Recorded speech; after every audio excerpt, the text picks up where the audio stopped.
Bonjour à tous, bienvenue sur Sensation. Je suis aujourd'hui avec Anne-Lise Lhomme, présidente de l'association Jade. Bonjour. Bonjour. Alors l'association Jade est récente, elle a été créée le 27 janvier 2023. Elle a pour objectif de venir en aide aux enfants atteints de maladies graves et rares. Quelle est l'histoire de l'association ? Alors, l'association, elle est partie parce que j'ai ma fille qui est malade. Donc, en fait, on a passé beaucoup de temps à l'hôpital.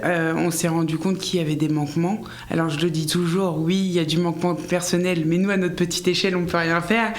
Donc, avec mon conjoint, on s'est dit, faut qu'on trouve une solution pour donner un petit coup de patte. Et du coup, on s'est dit, faut qu'on crée une association, parce qu'en fait, sans association, on pouvait avoir accès à rien.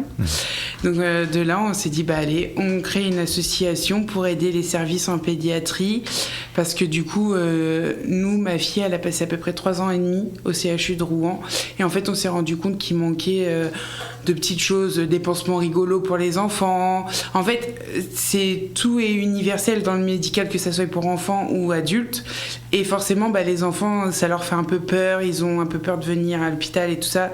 Après, il y a des parents qui peuvent pas rester toute la journée, et à l'hôpital, ils n'ont pas forcément de quoi occuper les enfants.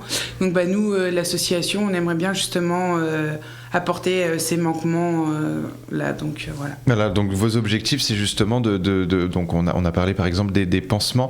Ça serait d'aider finalement à votre échelle, donc l'hôpital notamment de Rouen pour le service pédiatrie. Oui, c'est ça. En fait, on voudrait aider les services en pédiatrie.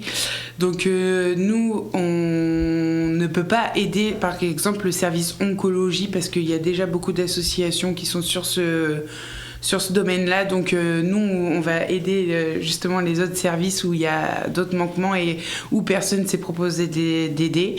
Et voilà, on aimerait bien apporter des boîtes à musique, des pansements rigolos, des thermomètres rigolos.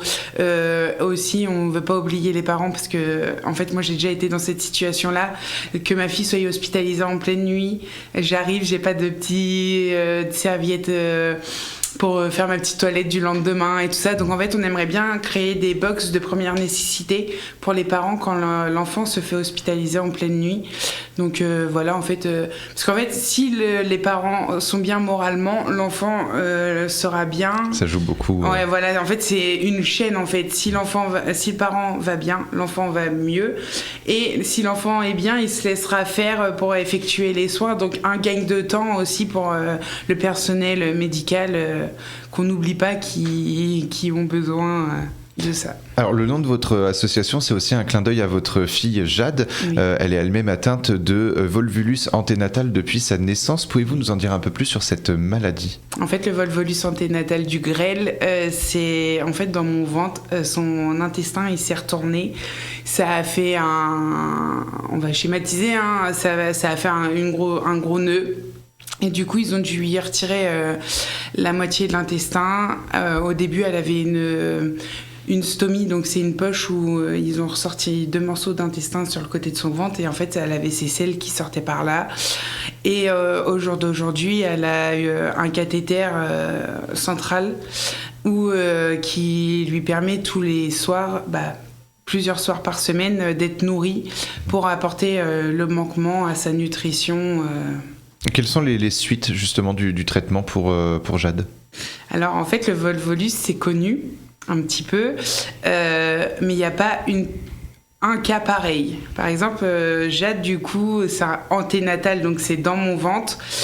Pour vous donner une ordre d'idée, ma sage-femme, ça faisait 25 ou 30 ans de métier, c'était son premier cas.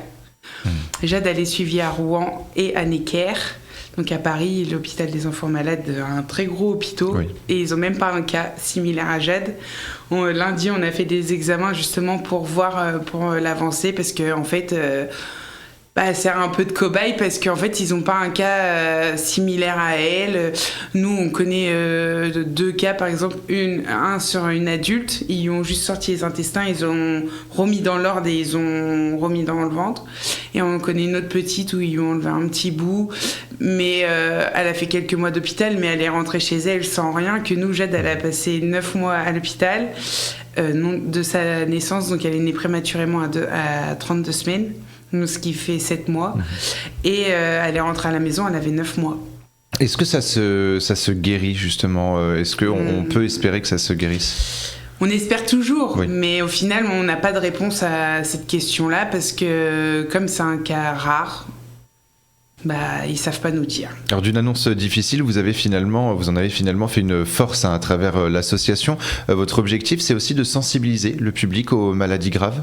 Oui, parce que le volvolus, en fait, c'est pas assez connu et malheureusement, je suis tombée sur d'autres mamans et en fait,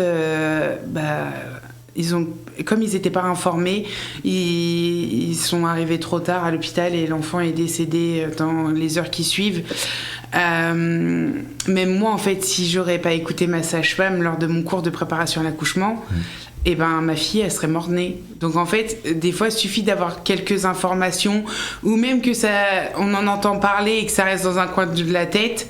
Si on a un cas similaire, genre sur les symptômes, on va peut-être se dire « Ah, mais attends, j'en ai entendu parler, il faut peut-être que j'aille vérifier. » Moi, c'est ce que je dis, en fait, vaut mieux trop aller à l'hôpital que pas assez et passer à côté de quelque chose. Donc votre association, elle découle finalement aussi de ce constat, le manque d'informations. Aujourd'hui, vous estimez que les parents se trouvent parfois un peu seuls face aux maladies de leurs enfants? Oui, totalement. Des fois, nous, quand on a appris pour Jade, on s'est pris une vague dans la figure. Je m'en rappellerai toujours, c'était le 14 avril 2016, on m'a dit...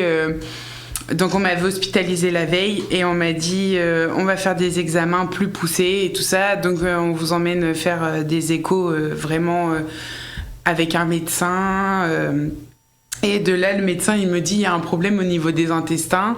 Il y a sûrement soit une selle qui est trop dure, qui n'arrive pas à passer, soit il y a une malformation ou autre chose. Il m'a dit, cette phrase-là, elle résonne toujours dans ma tête, il m'a dit, faudra éventuellement qu'elle sorte plus tôt.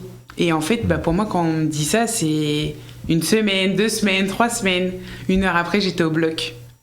Donc en fait, on n'a pas eu le temps de réaliser ce qui s'est passé, on a suivi le mouvement et c'est vrai qu'avec le temps, on se dit ah ouais quand même j'avais 22 ans, c'était la première, on se dit ah ouais on a supporté quand même tout ça, mais après oui il faut jamais baisser les bras. Alors pour vous soutenir, les citoyens peuvent vous donner vous faire des dons. À quoi servent ces dons justement? Les dons ils servent à acheter ce qu'on va offrir à l'hôpital ou à créer des événements. Tout simplement, ces dons-là. Après, ça peut être des dons financiers comme matériels. On appelle à ces 2 dons-là. Après, ça peut être aussi aux bénévoles. Alors justement, comment se compose l'association? Est-ce que vous êtes en recherche de bénévoles? Oui, on est en recherche de bénévoles. Après, l'association, pour l'instant, elle se compose de 3 personnes au bureau. Donc moi, en tant que présidente, mon conjoint en tant que trésorier et une amie en tant que secrétaire de l'association. Alors je le répète, elle a été créée le 27 janvier 2023 officiellement. Elle est donc encore très récente. Quels sont vos projets justement à moyen et long terme d'évolution? Alors là, à court terme, nos projets, ça va être dans un institut à Grand Couronne de mettre un don solidaire. Il y a des projets qui sont déjà en place, c'est des tirelires chez les commerçants avec nos petites affiches pour expliquer à quoi vont servir les dons. Donc les gens peuvent laisser leur monnaie. Ça se passe à Desvilles-les-Rouen et là je suis en train de commencer à mettre en place sur Grand Couronne. Après on aimerait bien prochainement organiser un spectacle. Et après, nous, en fait, on se propose en tant qu'association, s'il y a des gens qui organisent des événements, s'ils veulent qu'on tienne une buvette ou autre, ou même juste qu'on soit présent avec plaisir. Et au-delà de l'information un peu manquante justement chez les médecins, par exemple, est-ce que les médias ont un rôle à jouer dans l'information face aux maladies graves et rares?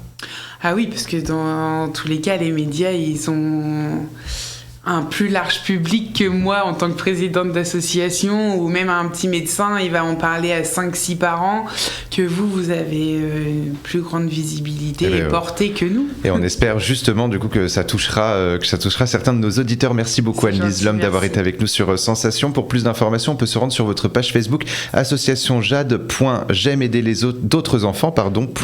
Je rappelle donc que vous êtes la présidente de l'association Jade, et pour revoir ou réécouter cette émission, rendez-vous sur notre site et notre application Radio Sensation.